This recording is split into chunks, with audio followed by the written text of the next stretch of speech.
सामाजिक कार्यक्रमों से निकलकर एक साहित्यिक कार्यक्रम में आना और हाथ में एक पुस्तक होना जो कोक के रूप में सृजन को प्रस्तुत करता है। और सृजन ही वो अवधारणा है जहाँ से मानव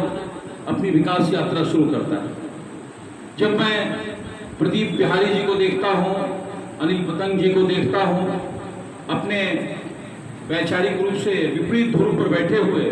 लेकिन सृजनात्मक कार्यों में लगे अपने छात्र जीवन के मित्र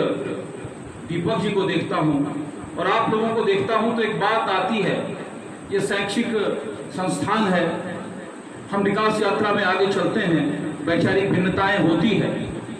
लेकिन सृजन की अवधारणा एक ही होती है। और जहाँ साहित्य होता है वहीं सृजन होता है, जहाँ साहित्य होता है वहीं सरोकार होता है, जहाँ साहित्य होता है वहीं सेवा होता है, जहाँ साहित्य होता है वहीं सहयोग होता है, और जहाँ सेवा होता है, सहयोग होता है, परस्पर सहचर्य होता है, वहाँ सृजन होता है। इसीलिए सबसे पहले तो हम प्रदीप बिहारी जी को इस किताब के लिए और इस उपन्यास के लिए बहुत बहुत धन्यवाद देता हूँ। मैं जब प्रदीप बिहारी जी को देखता हूँ, हमें लगता है कि मेरा और इनका परिचय एक बैंक अधिकारी से शुरू होने के बाद फिर कहाँ घूमते घूमते दरभंगा के हराही पोखर में चले गए, कहाँ उसमें मछलियाँ आ गई, कहाँ वो टूटी सड़कें थी, ग्रामीण अंचलों के वो किसान थे लेकिन उससे भी निकलकर उसके जीवन थे, और जीवन से निकलता निकलता कोई खुशहाल किसान भी दिखाई पड़ने लगा, मिथिला भी दिखाई पड़ा, मिथिला का मखाना भी दिखाई पड़ा, और अब सृजन के रूप में यदि कोक दिखाई पड़ा तो हमें लगता है कि साहित्य के संपूर्ण सृजन में आपने समाज के विभिन्न विधाओं को छुआ है, आपने ग्रामीण अंचलों को भी छुआ,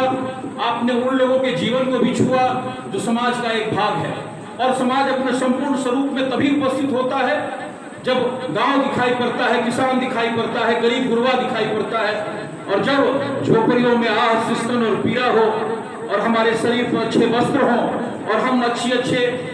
गाड़ियों में घूमें, अच्छे महलों में रहें, तो समाज की संपूर्णता कभी दिखाई नहीं पड़ती है। इसीलिए हम प्रदीप बिहारी जी को इसलिए भी अभिवादन करते हैं कि आपने गांव के झोपड़ियों में रहने वाले आह सिस्तन और पीड़ा को भी किताबों में उद्धृत किया,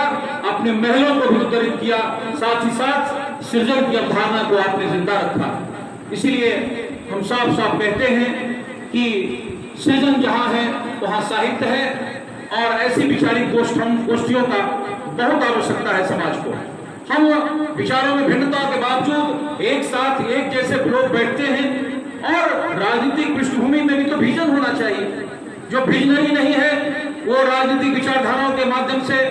न तो राजनीति का संपोषण कर सकता है, न समाज का संपोषण कर सकता है, न राज्य का संपोषण कर सकता है। इसीलिए उन क्षेत्रों में जाने के लिए भी वैसे ही विजनरी लोगों की चाहिए। और हम तो साफ कहते हैं कि वैचारिक भिन्नताओं के बावजूद भी अच्छे लोग जहाँ हैं, जो रचनात्मक विकास में लगे हुए हैं, वो सोसाइटी के एसेट हैं। और अच्छे लोग जहाँ नहीं हैं, हमारे नजदीक भी हैं, हमारे अभिन्न भी हैं, लेकिन वो सामाजिक रचनात्मक पृष्ठभूमि में उनका कोई योगदान नहीं है, तो हमारे अभिन्न होने के बावजूद भी वो समाज के कोई एसेट नहीं है। इसीलिए हम इस किताब के लिए आपको बहुत बहुत शुभकामनाएं देते हैं, अपनी बात को बहुत आगे न बढ़ाते हुए, लेकिन एक बात जरूर कहना चाहते हैं, साहित्य की विधा, हम लोगों का सहचर्य, हम लोगों का साथ बैठना और छोटी छोटी टोलियों में सिमट जाना, ये कहीं न कहीं मुझे दुख पहुंचाता है।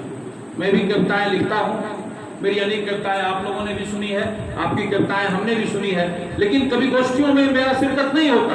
उसका कारण साफ है कि जब मैं देखता हूँ कि वैचारिक, ठीक है हमारी वैचारिक पृष्ठभूमि जो भी रही हो, हम जहाँ भी खड़े हों, हमारी आइडेंटिटी जहाँ भी खड़ी हो, लेकिन समाज के लिए, सृजन के लिए जो हाथ बढ़े हैं, जो हाथ ये समझते हैं कि हम सृजनात्मक रूप से समाज के अभिवर्धन के लिए खड़े हो सकते हैं, उसमें क्या वाम क्या दक्षिण।